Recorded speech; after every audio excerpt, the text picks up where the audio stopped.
is a Lincoln-based nonprofit organization. It's founded by Nebraska native and former Peace Corps volunteer Julie Rieger. Julie founded GPower in 2013, rising network of girls and women of advocates, volunteers, educators, leaders in the communities we serve both locally and globally. Here in Lincoln, Nebraska, our education empowerment programs for adolescents, they're delivered in collaboration with Lincoln Public Schools, Community Learning Centers, Lincoln Parks and Recreation, Air Park Center, El Centro de las Americas.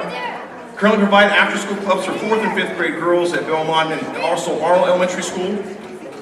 But the thing that stood out to me the most when I sat with Julie at the Cottonwood just last week, and she was talking about tonight, but one thing we have in common, she was born in Pittsburgh, Pennsylvania. My parents are from Pennsylvania, so she's a fellow Steelers fan, which was good to hear. But she also was in Grand Island, then went to Lincoln Southeast. We forgave her for that one. There to Nairobi. Spent a year at Temple University, came back to UNL and got a degree in fine arts. But you know what, folks? She also has 2 kids of her own. She has a son, Max, and a daughter named Marlo. And when she started this is just sheer altruistic concern about girls. How many of you have girls out there? Raise your hand. How many have girls at home? Got girls? Yeah, I got a little girl. You know, my little girl, and she's at a choir event tonight. When I had a daughter, I realized there's a good chance that I'm going to prison. All right? Because your daughter is just different. Obviously, you want them to have equal opportunities, but something about a little girl does something to you as a man. However, we also want them to have equal opportunities. We don't want them to be looked down or despised because they are a female. Because quite honestly, folks, we all know at the end of the day, you take women away, this country does not run as efficiently if we're honest with ourselves, right or wrong. Julie, as she sat there Cottonwood, I was just looking and just kind of taking notes. But as she started talking about the mission, in the dozens, if not hundreds of kids they help, Nicaragua and other places across the country, her eyes lit up. I'm going to let her explain more why her eyes light up and why you're here tonight. So if we can give Julie Rieger, the executive director and founder of Girls Power, a huge round of applause. She comes on up. Wow. We have come a long way. I was sitting down, looking back at everyone that is here tonight, and I'm really blown away. Truly. Thank you for being a part of this tonight. I guess I'm not quite as tall as here. Let me fix this.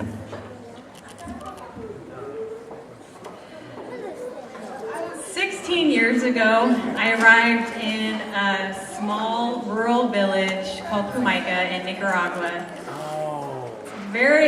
With a novice level of Spanish, and I was expected to work with others, make friends in a brand new language that I really couldn't speak. So I started off in Kumaica, slowly meeting people, having a lot of people kind of give me the look, what is this crazy lady saying? I don't understand her. And I'm thinking, wow, I'm finally picking up on Spanish and communicating with these people, and we're getting things done. It really took about a year, I think, before any true work was done in Kumaica. This town had sometimes running water, sometimes electricity, sometimes I would wake up in the middle of the night with some interesting creature or a coral snake that was in my house, and had all these wonderful experiences. And at that time, I was a community health promoter and educator, and we started a girls group. And the whole idea behind that group was to challenge everyone's ideas around gender. Because in this community, girls did one thing, boys did one thing, men and women had their own responsibilities and duties, and that was it. So we started this girls group, and little did I know, this was really the beginnings of Girl Power. Fast forward, after 10 years of working at Friendship Home, when I returned to the U.S., I'd been thinking about this dream I had, Girl Power, and that I wanted to get things started here in Lincoln. eventually, but mostly I wanted to return to Nicaragua because when I left there, I made a promise to the people that I would be back someday to help in some way. I just didn't know how at the time. And so I made a promise to myself on my 10th anniversary at Friendship Home, I was going to follow my dream and make this happen and return to Jamaica.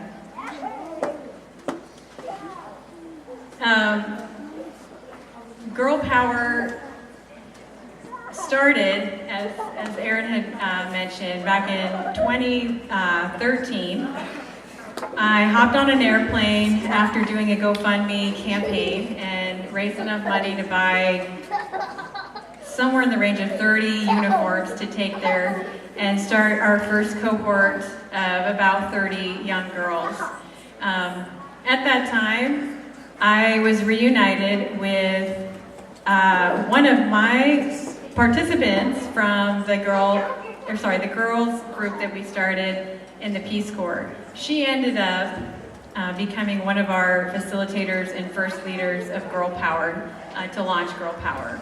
We're going to try a boys group at the Asian Center. We're going to talk about healthy relationships and challenging their ideas around masculinity. So we have a lot of new things happening, and looking ahead, we were recently gifted a plot of land in Jamaica to build our very own Girl Power Community Center and school to teach English to the girls, which will help them with their futures and obtaining jobs and earning money. But this building project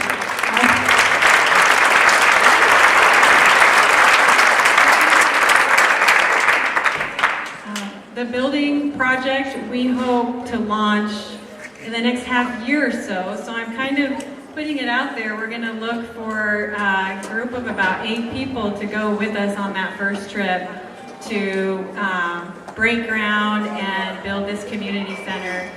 It's also going to be an example for Jamaica and others. Some of the topics that we cover with Girl Power, one thing that makes us a little bit unique, I guess, from other organizations that work with girls is our cross-cultural aspect, where the girls here in Lincoln have the opportunity to communicate with the girls in Nicaragua and make videos and send letters, and vice versa. When I go to Nicaragua, I get to bring letters and videos back to the girls here, so they're learning about girls their age in other countries, what their typical life is and what's it like to go to school in another country. You have helped us put on a beautiful event, and you're helping us reach many more girls and continue our mission tonight. Also, I want to thank all of the performers, the dance groups, the musicians, the artists who have all donated their time graciously to this event. I want to thank Amy and Emily, the chairs of this event, and all the volunteers who are part of it.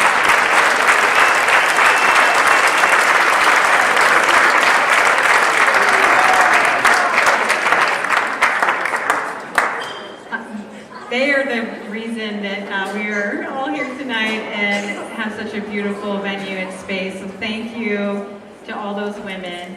And then to the board of directors as well. Also to all the food vendors, the restaurants that donated all this food tonight. We're so grateful. And then the silent auction and live auction donors as well. I would love to go on and tell you more, but I want you to enjoy the rest of the evening. And thank you so much for being here tonight.